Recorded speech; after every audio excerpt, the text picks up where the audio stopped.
Les débats avec vous, on commente l'actualité jusqu'à midi avec Othmane Nasrou. Bonjour, vous êtes vice-président de la région Île-de-France et porte-parole de Valérie Pécresse. Vous devez être content.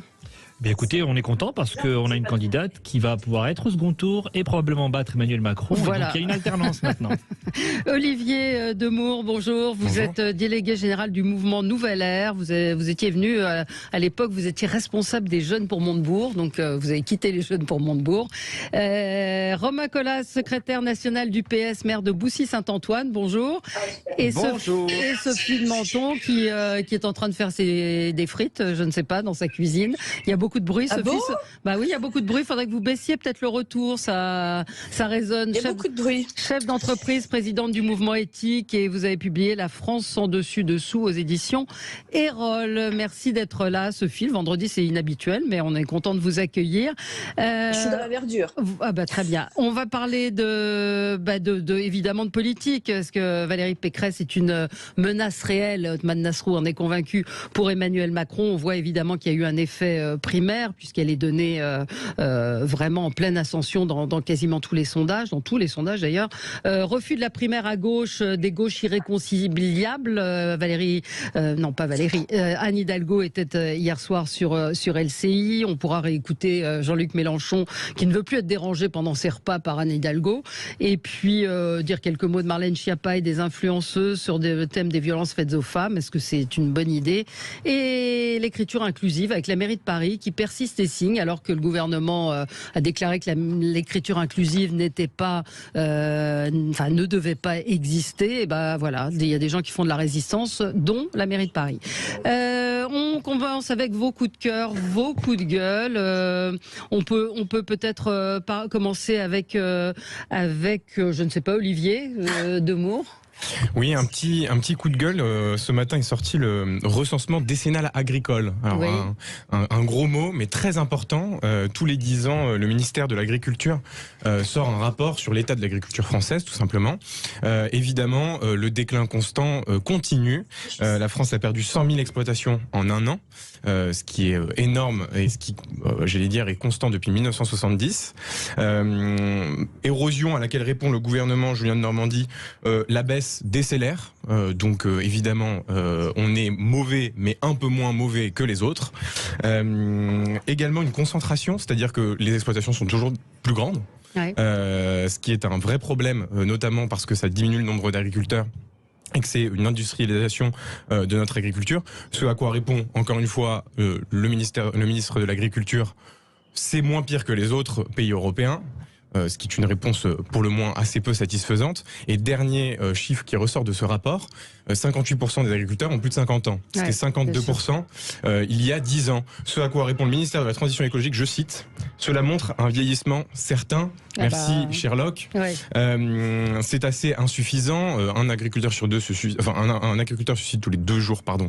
Et la plupart d'entre eux n'arrivent pas à se rémunérer plus de 300 €. Ah ouais. Et la réponse du gouvernement, c'est plutôt: on n'est pas très bon, mais un peu mieux que les 20 dernières années, alors que les problèmes, on les connaît, les marges des intermédiaires, l'ouverture à la concurrence et surtout aux importations de produits agricoles qui baissent les marges des agriculteurs. Oui, une réaction, Othmane Nasrou? C'est extrêmement préoccupant. Nous avions la chance d'avoir une agriculture dynamique qui était d'ailleurs fortement exportatrice et qui créait beaucoup de valeur ajoutée, qui en plus correspondait bien sûr à nos terroirs et une tradition française sur laquelle, encore une fois, nous avions beaucoup d'atouts.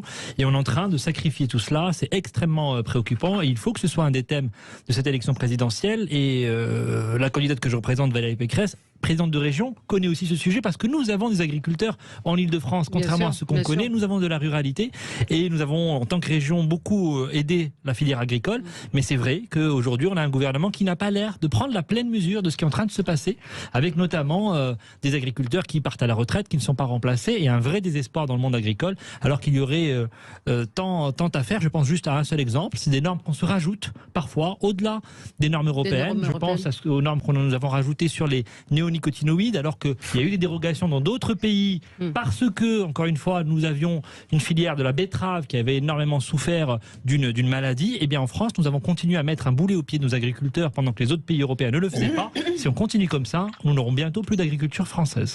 Si je puis me permettre. Je suis d'accord. Alors, attendez, Olivier voulait Olivier Demour rajouter quelque chose. Excusez-moi, mais je suis pas sûr que le problème soit les normes. Sincèrement, je pense que le vrai problème, c'est un modèle. C'est un modèle économique. Oui, mais quand vous insistez, alors après vous êtes dans votre rôle, mais quand vous insistez sur notamment les normes, c'est oublier par exemple que vous avez un vrai problème de filière avec en particulier une grande distribution qui empêche les agriculteurs de bien se rémunérer. Alors ça, normalement, il y avait une loi, mais il y avait eu des accords. Oui, mais tout le monde est d'accord pour dire que ça suffit pas du tout.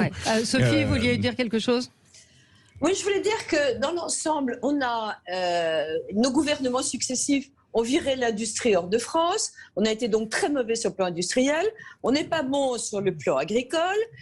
L'État se croit un État entrepreneur, intervient surtout à mauvais escient. C'est eux qui décident des secteurs à privilégier. Et je pense qu'il y a un moment où il va falloir gouverner autrement.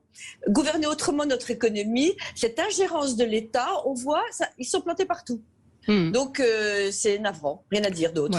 Et en plus, un point aussi, c'est que par rapport à Bruxelles, on sait, c'est pareil dans l'industrie, dès qu'il y a une norme en Belgique, on la multiplie par 2 en France.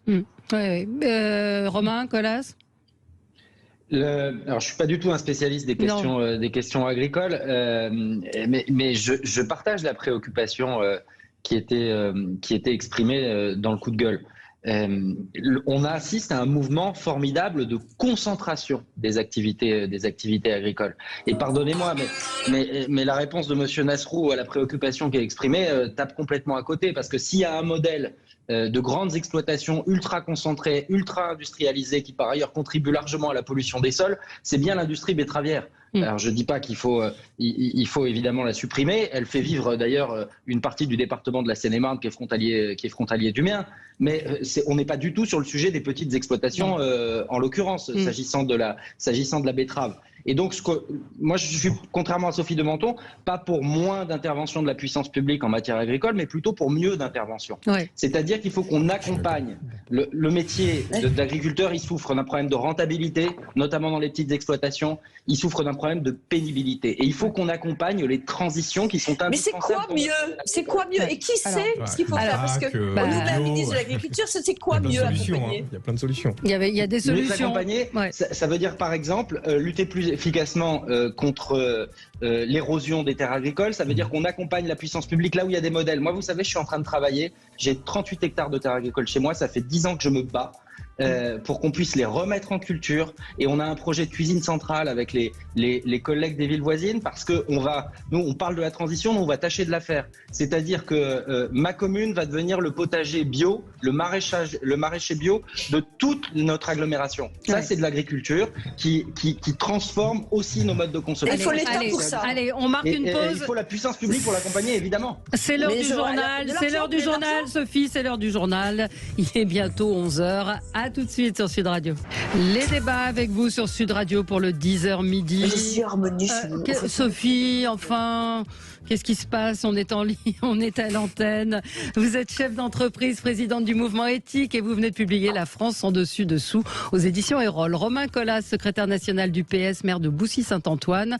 Olivier Demour, délégué général du mouvement Nouvelle Ère, et vous étiez responsable des jeunes pour Montebourg. Othman Nasrou, vice-président de la région Île-de-France et porte-parole de Valérie Pécresse. On va parler évidemment de Valérie Pécresse qui a opéré une remontée assez spectaculaire dans les sondages. Est-ce que c'est une vraie menace pour Emmanuel Macron? On va en reparler. On va parler de la gauche également avec ce refus de la primaire, refus confirmé encore une fois par Jean-Luc Mélenchon. On va parler d'écriture inclusive et puis des rencontres entre Marlène Schiappa et des influenceuses. Voilà, on continue notre tour de table. Sophie de Menton, coup de gueule. Oui, ça va vous plaire peut-être, Valérie. Peut-être. Parce que, en fait, c'est un peu un coup de gueule, mais modéré, contre le principe de Miss France. Je veux dire, on ne peut pas tout vouloir à la fois. Les femmes veulent absolument être considérées pour ce qu'elles sont.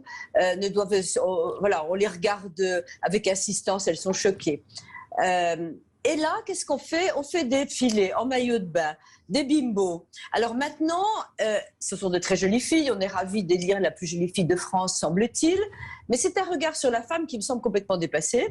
En plus de ça, pour faire bien, on a décidé qu'elle devait être intello. Donc maintenant, elles ont fait des études, il faut qu'elles puissent parler de tout. On en fait une espèce de modèle féminin assez ridicule. Et en même temps, toutes les petites filles ont envie d'être Miss France. Quand vous demandez à des gamines de 8 ans, donc c'est quand même un modèle, ça fait une audience terrible.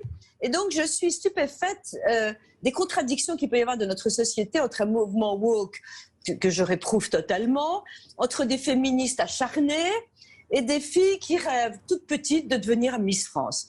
Donc c'est à la fois, oui, c'est un coup de gueule, d'un autre côté ils vont faire une audience de dingue, et puis alors ces mêmes jeunes femmes, dont certaines d'ailleurs ont fait des études et c'est très bien, vous racontent qu'elles veulent être vétérinaires, etc.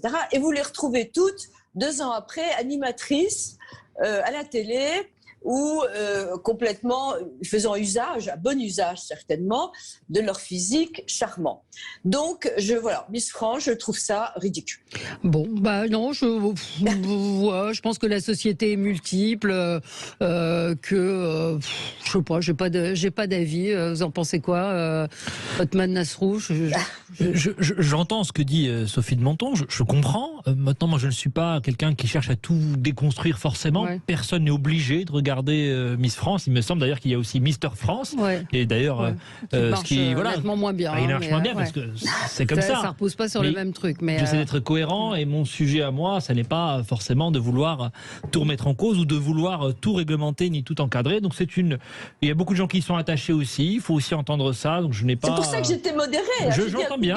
Votre modération vous honore parce que d'autres sur ces thèmes-là sont extrêmement virulents et je trouve que c'est une manière un peu stérile d'aborder des sujets de société qui sont réels derrière, sur l'image des femmes, l'égalité, bien sûr. Il y a d'autres combats féministes, Sophie, que celui de Miss France, qui est une soirée dans l'année. C'est pas un combat, c'est un peu ridicule, c'est tout.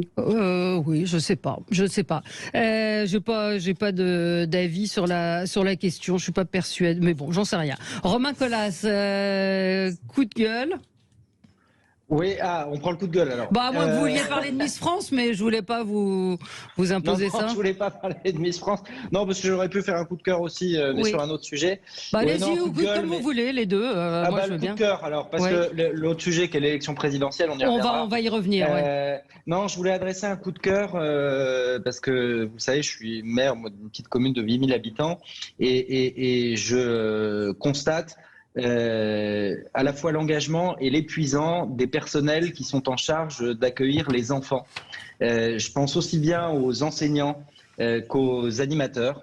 Depuis 2 ans, ils vivent sous l'empire de cette crise sanitaire. Ils ont depuis quelques jours un nouveau protocole à faire respecter et je veux simplement les remercier parce que moi, sur le terrain, je constate au quotidien dans une difficulté qui est accrue par cette crise sanitaire, des personnels qui sont extrêmement mobilisés simplement pour permettre de faire vivre l'école dans des conditions qui sont extrêmement dégradées. Il faut que vous ayez à l'esprit qu'aujourd'hui, avec le protocole qui est à l'œuvre, les enseignants en maternelle comme en élémentaire, il faut qu'au quotidien, ils aillent vérifier à partir du moment où il y a eu un cas positif dans leur classe, les vaccinations de l'ensemble des élèves. Enfin, tout ça leur prend un temps fou. Ils doivent être en relation avec les parents pour récupérer les résultats des tests. Et on a des femmes et des hommes qui font bien plus là aujourd'hui que le métier d'enseigner, qui sont devenus de véritables logisticiens de la crise sanitaire et qui passent un temps fou à permettre dans des conditions extrêmement dégradées, mais que l'école puisse assumer ses missions.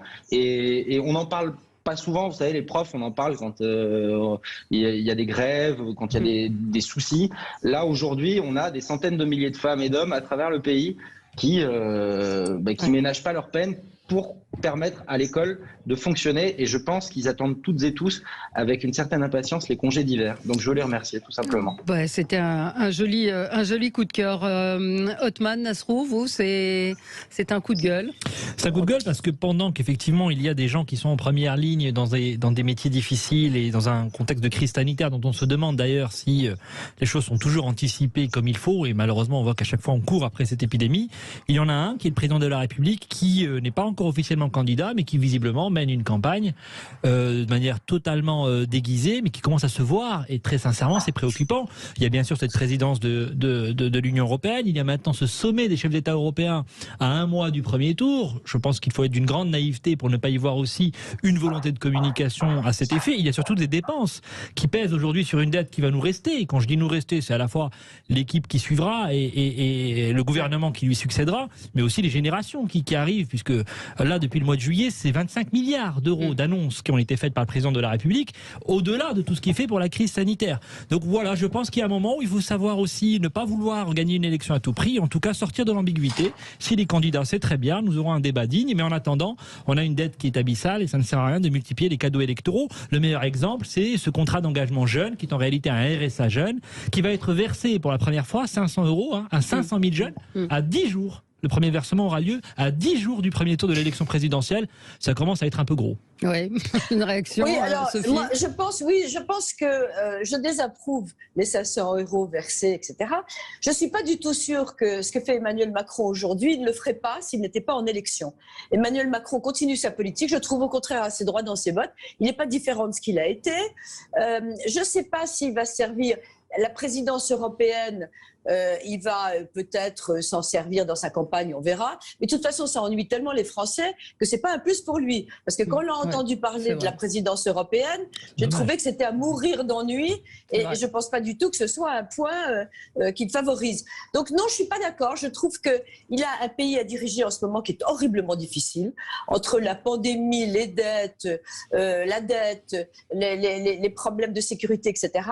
Je crois que franchement, il pense à gérer le pays. D'ailleurs, il a intérêt à le faire parce que s'il ne le gère pas, on le retrouvera au tournant. Ouais. Donc je ne crois pas que ce soit non, mais il y a la question sur laquelle l'opposition va commencer à pilonner, c'est l'annonce ou non de sa candidature. Oui, évidemment. C'est le sujet, c'est-à-dire, mais en même temps, le président est toujours suspect de se servir de son rôle pour faire campagne. Bien sûr, mais dans n'importe quelle élection, il y a des comptes de campagne qui sont ouverts et toutes les dépenses nouvelles.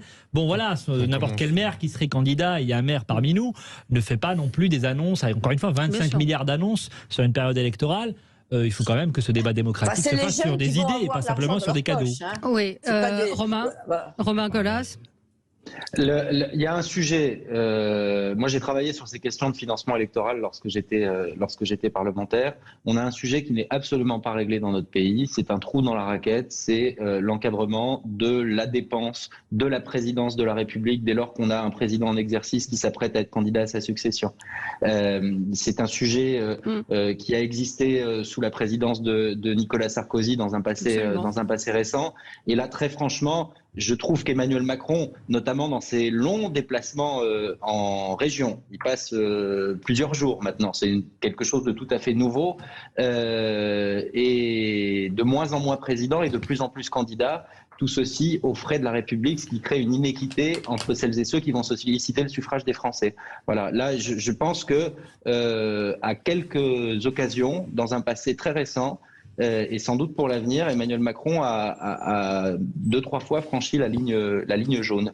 Et c'est un sujet éminemment démocratique parce que il se trouve que si demain les comptes de campagne du président de la République étaient rejetés parce qu'on considérait qu'il a utilisé les moyens de l'État pour faire campagne, il n'y a pas de dispositif. C'est-à-dire qu'on pourrait avoir un président de la République en exercice dont les comptes de campagne seraient rejetés, dont on pourrait considérer, je n'accuse pas à ce stade Emmanuel Macron de dire qu'il s'est affranchi de la règle, hein, mais il y a un énorme trou dans la raquette, c'est qu'on pourrait se retrouver dans la situation d'avoir un président de la République en exercice dont le Conseil constitutionnel aurait constaté qu'il s'était affranchi de la règle commune, mais aucune sanction n'est prévue. Ce serait une crise démocratique. C'est d'ailleurs la raison pour laquelle, au nom d'une forme de raison d'État, le Conseil constitutionnel, alors il faut remonter à 1995, mais le Conseil constitutionnel, puisque ces archives ont été ouvertes, avait constaté que le compte de campagne de Jacques Chirac, comme celui d'Édouard Balladur, avait largement explosé tous les plafonds, donc étaient des comptes illégaux,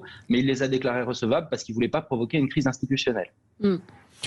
Oui, Olivier Demeaux, oui. Je rebondis juste et je suis assez d'accord. Je serais assez curieux de voir l'évolution du budget de l'Élysée sur l'année par rapport aux années précédentes, qui avaient déjà augmenté sous Emmanuel Macron par ailleurs, parce que François Hollande, c'est à son crédit, l'avait diminué assez largement, je crois que de 15%, mais je n'ai pas les chiffres en tête. Et je pense qu'il y a peut-être quelque chose à...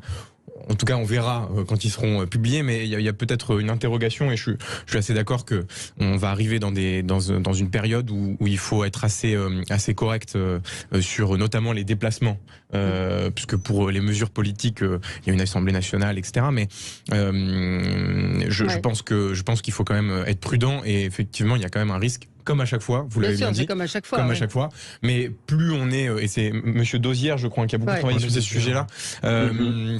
Je pense que certes, la question se repose à chaque fois, mais plus on sera strict dans l'application des règles, mieux ce sera pour tout le monde, pour la compétition électorale comme pour les citoyens.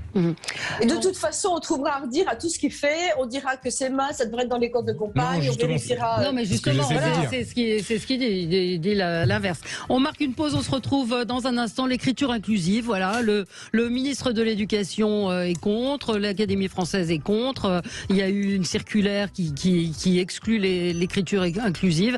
Et ben malgré cela, la mairie de Paris, entre autres, persiste et signe. Les débats avec vous sur Sud Radio, pas mal de sujets. On va parler de la droite, de la gauche. Deux petits sujets, l'écriture inclusive à la mairie de Paris. Sur le mur du couloir qui mène à l'hémicycle du Conseil de Paris, 2 plaques rendent hommage aux conseillers de Paris ayant effectué plus de 25 ans de mandat. Alors ces plaques ont été modifiées, changées. Elles sont rédigées en écriture inclusive. Conseiller.e.s et présidente.e.s gravée en lettres d'or sur ces anciennes plaques. Ça a coûté 18 609 €. La mairie de Paris qui continue à parler en écriture inclusive sur son site. Je pense que c'est le cas aussi dans certaines universités, alors que l'écriture inclusive n'est pas... le ministre de l'Éducation a fait une sortie assez remarquée contre cette écriture inclusive qui ne devait pas avoir droit de citer. Donc voilà, là on se dit qu'il y a quand même un problème, je sais pas, Olivier Demeaux, d'autorité, de responsabilité. Non, parce que la langue évolue, c'est pas une question d'autorité. Enfin, je crois pas que ce soit le. Non, mais si la langue évolue pas comme ça parce que la maire de Paris a décidé de mettre des points partout dans chaque mot. Les patrons d'université ont décidé. Mais personne ne dit. Mais c'est pas la langue, c'est la grammaire et l'écriture. Voilà. Ouais. Mais je là où. Moi, je suis un peu. Je pense qu'il y a, en fait, si vous voulez, il y a des évolutions de la langue qui vont de toute façon advenir. La question est peut-être moins l'écriture inclusive, qui pour moi est un peu un non-débat, que toutes les alternatives qui existent aujourd'hui, auxquelles les Français sont favorables. Je donne juste un exemple. 85% des Français sont favorables à la féminisation des fonctions et des noms, ça existe déjà, et au dédoublement. Des noms, c'est-à-dire conseillère et conseiller systématiquement, qui est une alternative et qui aujourd'hui n'est pas assez utilisée. C'est-à-dire qu'aujourd'hui on ne dédouble pas suffisamment les noms. En tout cas, moi je pense que c'est bien de le faire.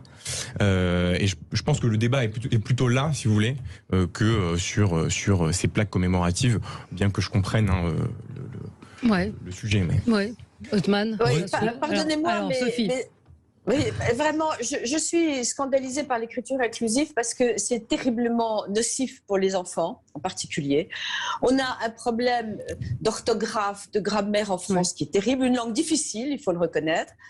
Je pense que le ministre de l'Éducation nationale a donné son opinion. Je pense que l'Académie française a été très timorée sur le sujet. Ils sont évidemment totalement opposés, mais ils sont timorés, ils veulent pas avoir l'air ringard entre guillemets.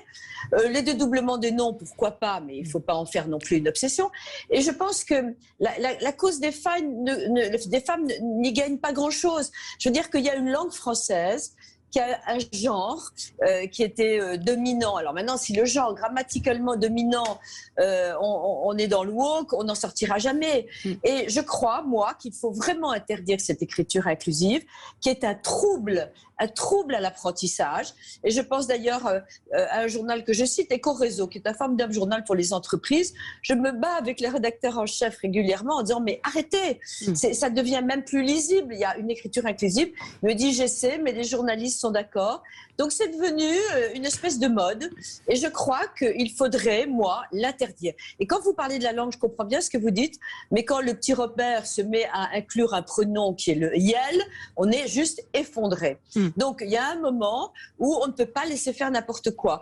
Et la langue parlée, c'est une chose, l'écriture, les textes, l'apprentissage, l'orthographe et la grammaire, c'est un sujet sur lequel il faut être extrêmement prudent. Oui. Romain Colas? Alors d'abord, moi, je reconnais parfaitement au ministre de l'Éducation nationale de dire, parce que c'est sa fonction, la façon dont la langue française doit être enseignée dans l'école de la République, et j'ai pas de sujet avec ça. De la même façon, je crois que c'est une circulaire d'Édouard Philippe qui avait banni des documents émanant des services de l'État, l'écriture inclusive. Ça relève de sa responsabilité. Les collectivités locales, et je viendrai au fond après, elles s'administrent librement. Et il n'appartient pas à n'importe quel ministre de dire comment on doit écrire. Sur le fond de l'affaire, moi je pense que, et je rejoins un peu Olivier Desmours, je pense que la façon dont on utilise le langage dit toujours des choses de nous et de l'époque dans laquelle nous sommes. Et donc pourquoi il y a ce besoin exprimé par certaines collectivités d'utiliser l'écriture inclusive? C'est parce que simplement on est en train collectivement de prendre conscience que les femmes n'ont pas pu prendre la place qui leur revenait dans la gestion publique. Moi, vous savez, je pratique pas l'écriture inclusive, mais je m'étonne. Moi, j'écris tous mes éditos, j'ai pas de plume dans ma mairie. Je m'étonne, et par acte quasi inconscient, quand j'écris élu, quand je parle des élus de mon équipe municipale, je mets toujours, c'est le seul moment où je le fais, mais le point ES. Pour rappeler que, bah oui, il y a autant d'hommes que de femmes aujourd'hui dans l'exercice des responsabilités et que c'est très bien. Donc, ce que ça dit, c'est qu'il y a une prise de conscience. Je pense pas que ça doit aller beaucoup il y a un truc qui peut s'écrire aussi, les élus U et UES, vous pouvez faire les deux mots. Hein. Oui, après, le problème, c'est que ça fait un truc un peu chargé. Là, c'est un problème de style, c'est un problème de style rédactionnel. Voilà, c'est le seul moment où je l'emploie. C'est pas forcément un acte militant, je pose quelque chose pour rappeler que oui, maintenant, il y a autant d'hommes que de femmes dans les assemblées communales et c'est très bien comme ça. Vous pensez que ça passe par l'écriture inclusive? En voyant, pas forcément, il y a plein d'autres façons de le faire. Moi, vous voyez, en recevant les thèmes, mais non, parce que la langue française, c'est quelque chose de vivant, fort heureusement, c'est pas quelque chose de figé. C'est la prétention de penser. Au-delà de l'écriture inclusive, c'est pourquoi certaines universités continuent sont en écriture inclusive dans leurs textes, dans leurs circulaires. Pourquoi la mairie de Paris, alors que c'est pas la norme? Pardon, il y a des règles, non? Il y a des règles. En matière de non, alors là pour le coup, il y a des règles dans ce qui relève des circulaires de l'État, etc. Il y a un principe constitutionnel d'indépendance de l'enseignement universitaire. Il y a un principe constitutionnel de libre administration des collectivités locales. Et moi, je reconnais à aucun ministre le droit de me dire comment je dois écrire élu dans ma gazette municipale. Pour autant, je veux dire, et je termine là-dessus, pour vous dire ce qu'est le fond de ma pensée quand même et pourquoi on ressent ce besoin parfois de l'écriture inclusive. En voyant les thèmes de l'émission ce matin, quand je les ai reçus, j'ai pensé à un truc. Dans ma ville, il y a plein de rues. Hein. Il y a une rue qui porte le nom d'une femme. Oui, non, mais voilà. Non, c'est pour vous dire à quel point la puissance publique, parce que c'est le conseil municipal qui donne le nom à des rues, la puissance publique a pendant des années oublié qu'il y avait une petite moitié de l'humanité qui s'appelait les femmes. Voilà, et qu'elles ont aussi droit de citer dans le débat public. Donc je pense que ça dit de nous. Après, je suis pas un acharné de l'écriture inclusive. Ça me pique les yeux d'en lire beaucoup. Oui. Alors on marque une petite pause. Je vous donne la parole à Othman, puis on changera de sujet. À tout de suite. Les débats, puis on va en profiter puisqu'on a un élu socialiste pour parler de la gauche et de ce qui est en train de se passer. Anne Hidalgo, je vous le rappelle, a proposé mercredi l'organisation d'une primaire à gauche pour désigner un candidat unique pour la présidentielle. Invitation aussitôt déclinée par les Insoumis, les communistes. Elle est retournée hier soir à la télévision. Elle était sur LCI. Écoutez. écouter. Il y aura un bulletin Anne Hidalgo le 10 avril. Oui. Est-ce que vous dites la même chose Bien ce sûr, soir? je dis ce soir parce que je gagnerai la primaire populaire. Je gagnerai cette primaire citoyenne et je ferai tout pour la gagner. Mais évidemment que s'engager dans cette primaire, c'est aussi en accepter le verdict. Et si ce projet fait pchit, qu'il n'y a personne d'autre ou que ça ne fonctionne pas, qu'est-ce que vous faites? qu'il y aura vous restez candidate et vous bien allez sûr, au bout de la campagne. Bien sûr, Rotel Krief, je suis candidate Qu'est-ce que vous pensez et je suis la candidate de cette offre politique. Voilà, bon, c'est de la politique. Et alors, Jean-Luc Mélenchon, écoutez ce qu'il lui répondait. Madame Hidalgo, elle prend le train, elle va à un endroit, elle s'arrête, elle revient, elle dit on va faire une primaire et tout ça. Elle s'en fiche en réalité. Mais pour nous, ça veut dire qu'il y a des tas de gens qui se disent mais quand même, peut-être, ils finissent par croire ce qu'on leur dit. Ça, pour nous, c'est très pénible. Mais il faut arrêter de répandre de la résignation, voilà tout. J'explique pas, j'ai rien compris. J'ai même pas compris ce qu'elle compte faire. Parce qu'elle a dit on va faire une primaire, mais si vous voulez pas, je reste. Alors, qu'est-ce qu'elle va faire? Suite du feuilleton ce soir, vous figurez que tous les jours, je vais interrompre mon repas pour répondre à ce qu'elle dit à la télévision. Hier soir, j'ai mangé mes spaghettis tranquillement jusqu'au bout. Et j'ai bien fait parce que ça a changé presque aussitôt. Voilà, bon, la verve de Jean-Luc Mélenchon. Alors, Romain Collas, comment vous l'avez compris, vous, cet appel à d'Anne Hidalgo? Est-ce que c'est une manière de dire j'étais prête à me sacrifier pour le bien commun, mais personne n'a voulu? Absolument pas, c'est pas comme ça que je l'ai compris. Bon, d'abord, l'enseignement que je tire de votre extrait, c'est que Jean-Luc Mélenchon a arrêté de manger du quinoa. Oui, c'est vrai. Et bravo. Sur le fond de l'affaire et plus sérieusement, ce qu'a dit Anne Hidalgo hier, c'est qu'elle a réitéré la proposition de responsabilité, je crois, quand on voit l'état de la gauche, son morcellement et l'absence de dynamique aujourd'hui, d'organisation d'une primaire. Elle a d'ailleurs, dès le lendemain de son annonce sur TF1, pris la tâche du mouvement de la primaire citoyenne, de la primaire populaire, pardon, qui est un mouvement qui fédère d'ores et déjà plus de 250 000 personnes, qui a fédéré 10 000 personnes de plus d'ailleurs au lendemain de la proposition d'Anne Hidalgo. Et elle dit si cette primaire peut être organisée, je serai candidate et j'en accepterai le verdict. Évidemment qu'elle y va pour tenter de la gagner et elle dit qu'elle espère qu'elle la gagnera.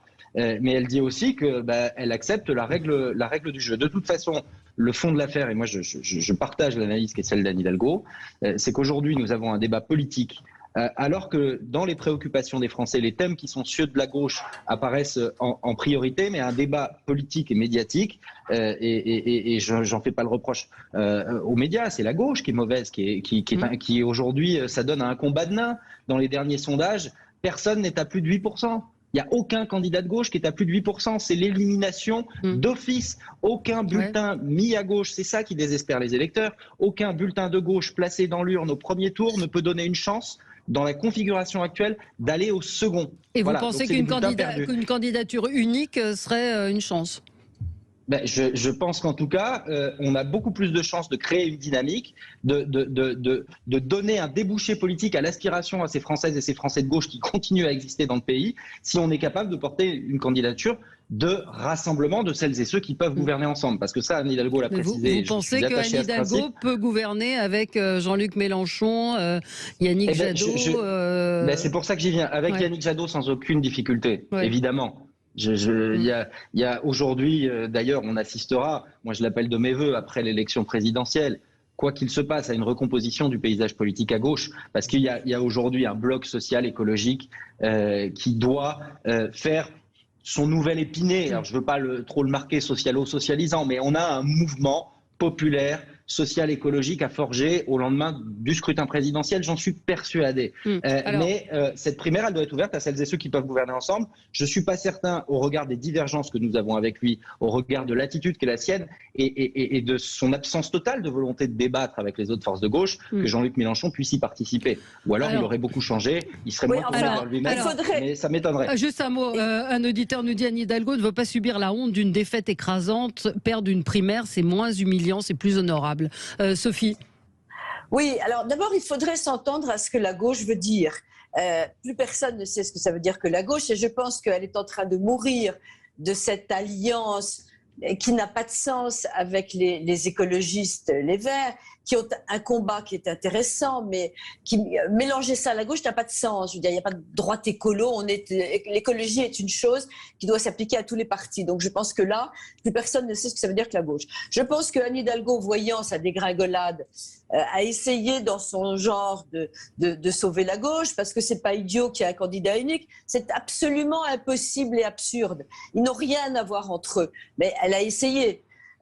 Donc je comprends aussi qu'elle dise qu'elle reste s'il n'y a pas de primaire. Ouais. Donc voilà. Maintenant, moi j'ai plutôt pitié d'elle.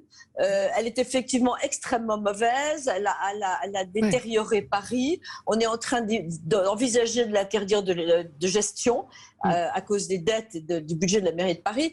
Donc c'est une catastrophe et je le regrette beaucoup. Moi qui ne suis pas à gauche, j'aimerais tellement qu'il y ait un parti de gauche estimable qui puisse être d'ailleurs éventuellement à gouverner. C'est un drame ce qui arrive. Mais alors est-ce que c'est pas la mauvaise candidate? C'est ce que nous dit Michael. Mais quel est le bon? Est-ce que vous n'avez pas le sentiment que c'était la mauvaise candidate et quid de Taubira? Alors Othmane Nasrou. La réalité, c'est qu'aujourd'hui la gauche elle est en train de payer des fractures très profondes et que c'est pas en faisant une primaire où après les gens s'organisent comme ils veulent, chacun est libre, mais la réalité c'est que c'est idéologiquement qu'il y a un énorme problème. Pendant des années, on a une gauche française qui a refusé d'aborder le thème de la sécurité. Dès qu'on voulait faire de la vidéoprotection, on était traité de quasi fasciste par toute une partie de la gauche. On a une gauche qui est profondément fracturée sur le thème du rapport à la République, du rapport à la laïcité. Ce n'est pas moi qui le dis, c'est Madame Hidalgo elle-même en parlant de ses alliés verts à la mairie de Paris, de leur rapport à la République. C'est elle-même qui nous avait dit que jamais elle ne s'allierait avec Jean-Luc Mélenchon, qui effectivement sur ce thème-là est plutôt du côté de ceux qui veulent affaiblir la République. Et aujourd'hui, il y a 48 heures, elle nous propose ni plus ni moins de finir par se rallier à lui si jamais il gagnait cette primaire dont on se demande d'ailleurs si elle verra réellement le jour. C'est pour cela que la gauche est faible dans notre pays. Elle s'est complètement déconnectée de la réalité. Elle a fait l'impasse sur des sujets structurels, et on le voit encore sur le débat qu'on avait avant, plutôt que de parler de l'écriture inclusive et de l'imposer à la ville de Paris. Je crois qu'il y a d'autres sujets dont la gauche devrait se saisir et sur lesquels elle devrait faire son aggiornamento idéologique. Et ça, aujourd'hui, on a un problème avec une gauche, encore une fois, qui est très loin d'être pragmatique. Pardonnez-moi, monsieur Nasrou, mais c'est peut-être une bonne chose que la gauche ne devienne pas la droite. Mais on a besoin d'une vraie gauche. Mais vous avez raison. Son problème, on a besoin d'une vraie gauche.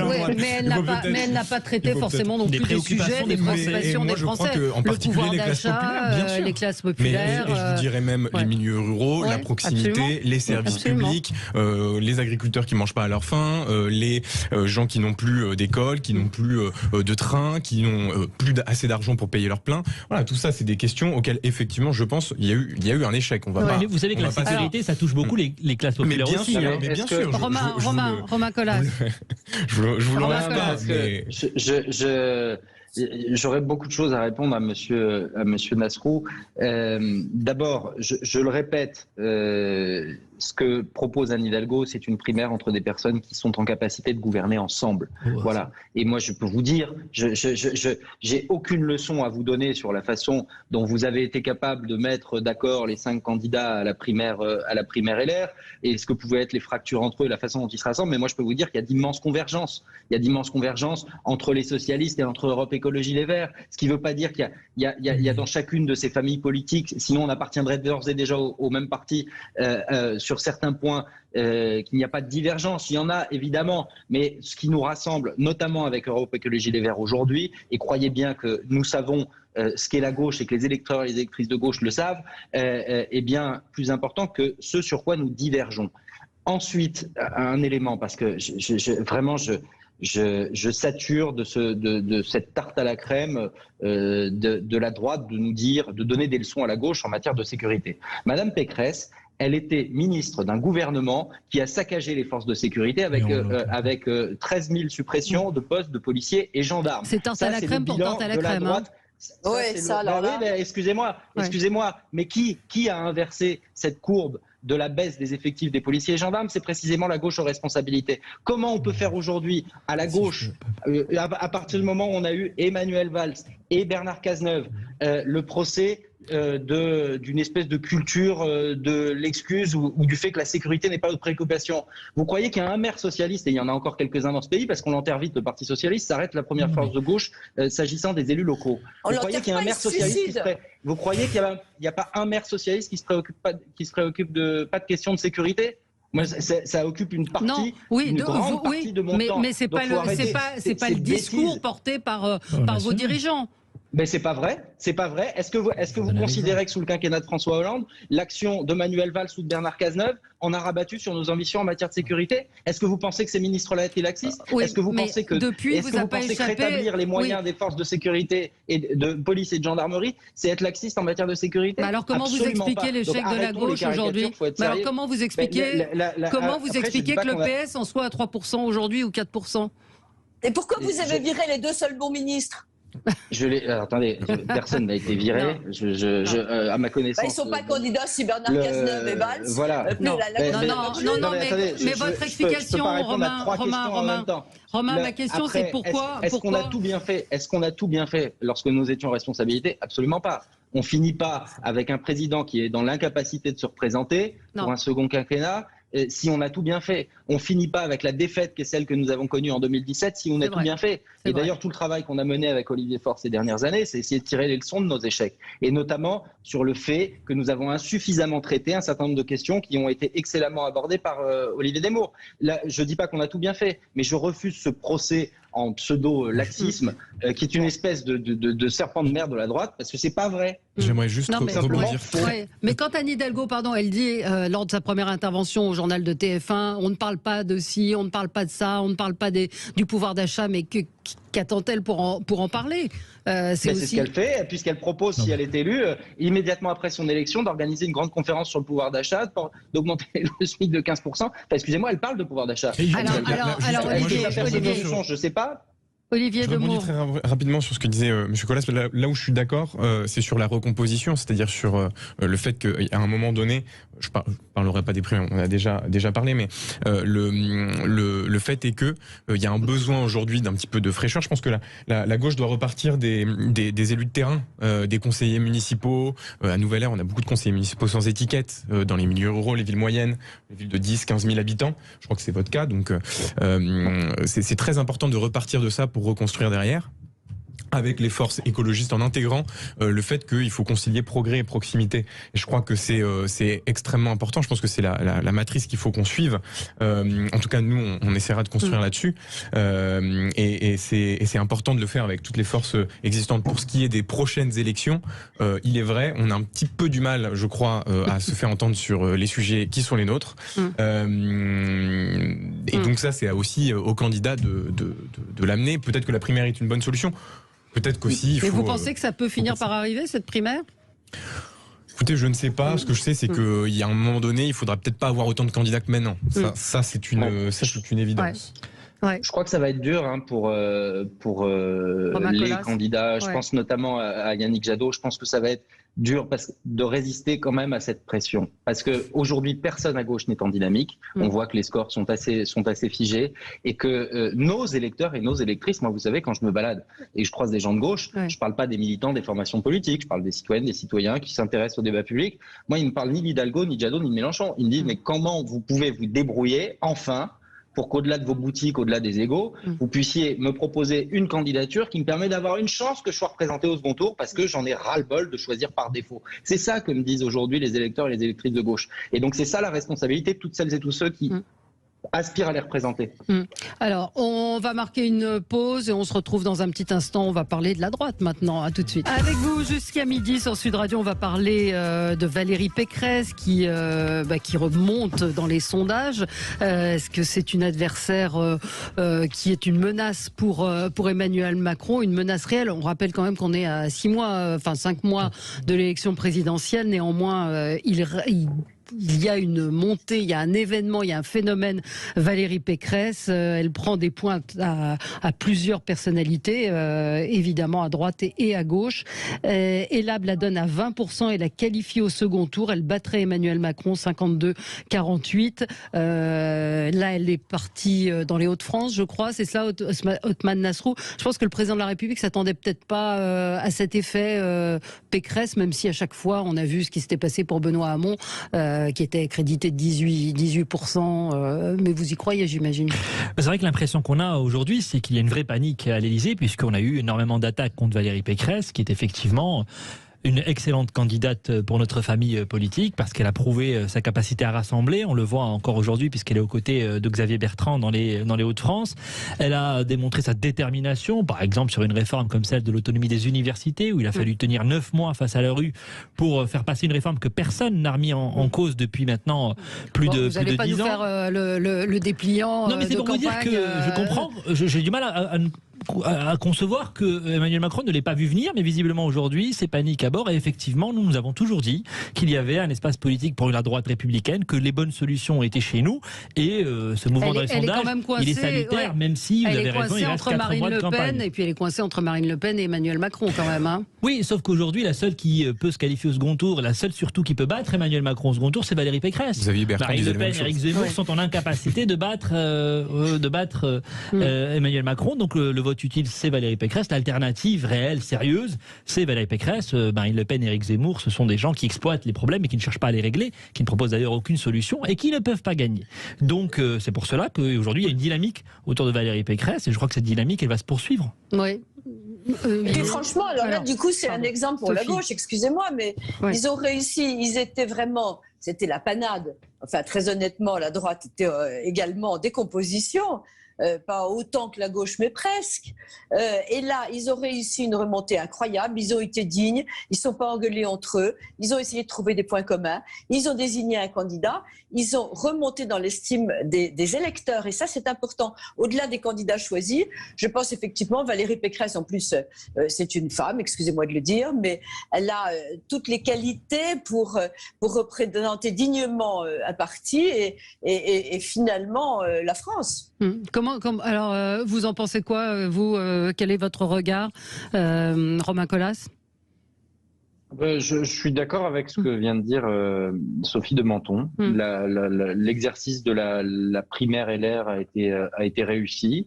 Il a permis qu'un débat s'organise dans des conditions civilisées et ça nous fait du bien par rapport aux saillies émoriennes quotidiennes entre les prétendants de droite et ça a créé une dynamique. Moi, la seule chose qui m'a déçu, parce que je suis très attaché à ce qui existe dans ce pays, parce que je pense que ça matrice encore, quoi qu'en dise Emmanuel Macron, le débat public, une droite républicaine et une gauche républicaine, c'est qu'on a bien senti que l'étau Le Pen-Zemmour autour du cœur de l'électorat LR a pesé sur un certain nombre de prises de position et j'espère que la candidate désormais investie, Valérie Pécresse, va s'affranchir d'un certain nombre de propositions qu'elle a dû faire pour conquérir le cœur de l'électorat, parce que le cœur de l'électorat LR, des adhérents LR, il est un peu plus radical que l'électorat de droite au sens large. Et moi, il y a des propositions qui ont été faites dans le cadre du débat entre les candidats qui m'ont assez largement effrayé. Je pense notamment à celle de Valérie Pécresse, qui est de dire qu'on va condamner différemment les gens selon le lieu auquel ils habitent lorsqu'ils commettent des infractions. Ce qui est s'asseoir d'ailleurs sur tous les principes constitutionnels. J'ai été très déçu de la même façon par la façon dont s'est comporté Barnier, qui est un type, un homme d'État même, pour lequel j'avais un profond respect, qui a été dans le débat, parce qu'il s'agissait d'aller chercher des parts de marché électorales, jusqu'à renier l'engagement européen qui était celui de toute sa vie. Ouais. Ça m'a profondément déçu. Voilà. Ouais, mais la primaire LR, elle a créé une dynamique. Valérie Pécresse en bénéficie, et moi je me réjouis qu'il y ait une candidate de la droite républicaine qui soit représentée dans cette élection. Mais il va falloir qu'elle arrive à marquer sa différence avec Emmanuel Macron. Ça va être son principal problème. Sur l'économie, ça va être compliqué. Ouais, je me permets de rebondir parce que moi je trouve que ça clarifie au moins les programmes et les points de rupture. J'ai vu que Valérie Pécresse comptait supprimer 200 000 fonctionnaires, si je ne m'abuse. Hein, c'est bien. Et créer 50 000 postes. Donc 150 000 suppressions. C'était ma première question, effectivement. Parce que dans la santé, dans la magistrature, j'ai vu qu'elle voulait créer des postes. Ma question étant évidemment où est-ce qu'on les enlève, parce que c'est le retour de la droite peut-être austéritaire on fait 150 000 fonctionnaires pour pas que ça impacte les services publics, pour pas que ça impacte. Ils sont déjà même ce que vous appelez, parce que je crois que c'est que les fonctionnaires la bureaucratie, je crois que c'est ce que. Vous voyez que vous avez la réponse. Oui, mais vous enlevez des fonctionnaires à Bercy qui va prélever l'impôt, qui va calculer les comptes de la nation. Et donc, alors ça clarifie, mais en tout cas, peut-être opposition sur ce sujet-là, qui a le mérite au moins d'être assez clair. Alors, plusieurs choses. D'abord, par rapport à ce que disait Romain Colas, tout simplement, ça existe déjà aujourd'hui, des circonstances aggravantes selon le lieu où vous commettez un délit ou un crime ou une infraction. Bien sûr que si. Bien sûr que si. Si vous faites un vol dans les transports en commun, il y a une circonstance aggravante. Alors que si vous le faites dans la rue, vous n'avez pas la circonstance aggravante. Donc, des caractérisations en fonction des lieux, ça existe. Et donc, forcément, dans les lieux les plus criminogènes, si on veut en finir avec les zones de non-droit, il faut sanctionner, pardon, je vous ai pas interrompu, il faut sanctionner plus sévèrement les délinquants dans ces zones-là. Sinon, vous n'arriverez pas à remettre les lois de la République partout sur notre territoire. En ce qui concerne les suppressions de postes, il faut être quand même très clair. Il s'agit de ne pas remplacer un départ sur 3 à la retraite durant le quinquennat qui vient. De ne pas imaginer que par rapport à un pays comme l'Allemagne... Mais ce sera des fonctionnaires en moins. Oui, mais il y a dans notre pays une suradministration, une bureaucratisation extrême, on en parlait tout à l'heure sur l'agriculture, des procédures à n'en plus finir, et il faut qu'on allège tout ça, qu'on simplifie tout ça et qu'on fasse des économies. Il y a des doublons avec les collectivités territoriales. Nous l'avons fait à la région Île-de-France. Personne n'a vu la différence. Nous avons réduit les effectifs au siège, nous avons supprimé un organisme sur 2 sans dégrader le service public. Ça s'appelle bien gérer, et ça n'est pas faire injure que de dire qu'il faut qu'on arrive à faire mieux avec moins. Un pays comme l'Allemagne a 1 million de fonctionnaires en moins pour 16 millions d'habitants en plus. Donc je pense qu'on peut faire le nécessaire. Et s'agissant de l'hôpital singulièrement, il y a dans notre pays 30% d'emplois administratifs en plus dans l'hôpital que dans un pays comme l'Allemagne. Donc des soignants, oui, il en faut davantage, mais du personnel de bureau, nous en avons beaucoup trop dans notre pays. Il faut réussir à faire mieux avec moins. Oui, mais on verra. Est-ce que ça on va le faire. Je me permets de rebondir, si vous voulez bien, là-dessus. Parce qu'il faut savoir de quoi on parle. Là où je peux rejoindre Othmane Nasrou, c'est sur la nécessité absolue d'avoir une vraie réflexion sur la performance publique dans notre pays. Tout à fait. Et il existe effectivement entre collectivités locales, opérateurs de l'État et l'État lui-même, un certain nombre de doublons où parfois on a des fonctionnaires en collectivité locale et dans l'État qui font un peu le même job et qui s'empêchent l'un l'autre parce que chacun d'une certaine façon doit justifier l'existence même de son poste. Je ne suis pas sûr qu'on en trouve 150 000, objectivement. Ce que je crois en revanche, c'est qu'au-delà de la justice, au-delà de la santé, on aura besoin, si on aborde cette question de la performance publique, on aura besoin de créer de nouveaux postes au-delà de ces secteurs-là, en vérité. Parce qu'on est, on est largement sous-doté dans un certain nombre de... Il faut réorganiser. Et puis, juste moi je suis devenu maire il y a 13 ans. Il y a 13 ans, j'avais dans ce que vous appelez, avec une forme un peu de mépris, pardonnez-moi de le dire, mais dans les bureaux, dans ce qu'était autrefois les DDE, je ne vous autorise pas à parler de mépris. Il n'y avait aucun mépris pour les agents publics dans mon propos. Il y avait des fonctionnaires de l'État qui étaient en capacité de nous accompagner sur des projets, qui étaient en capacité de jouer le rôle de l'État stratège. Aujourd'hui, ces fonctionnaires, ils ont disparu. On est obligé de faire appel à des bureaux d'études. Vous savez ce que c'est un bureau d'études? Le type, il vient vous serrer la main, ça vous a déjà coûté 5 000 €. Avant, c'était un service public et il était utile au territoire. Lisez le livre de Sophie de Menton, La France sans dessus-dessous. C'est exactement ce qu'elle raconte dans ce livre, ces absurdités administratives. C'est une lecture tout à fait salutaire. On n'a pas eu le temps de parler de Marlène Schiappa, mais je vous encourage à aller voir la vidéo qu'il y a sur les réseaux sociaux, puisque quand on invite des youtubeuses, des influenceuses, il faut s'attendre à être sur les réseaux sociaux. Et hier, donc, elles se sont filmées dans le bureau de Marlène Schiappa en train de danser, de chanter sans masque et de façon... voilà, donc recevoir des influenceuses, Marlène Schiappa a sûrement raison, parce que je pense que le message peut passer. Maintenant, l'image qui est renvoyée est pas forcément terrible. Voilà, allez, dans un instant, André Berkoff, très bon week-end, on se retrouve lundi sur Sud Radio.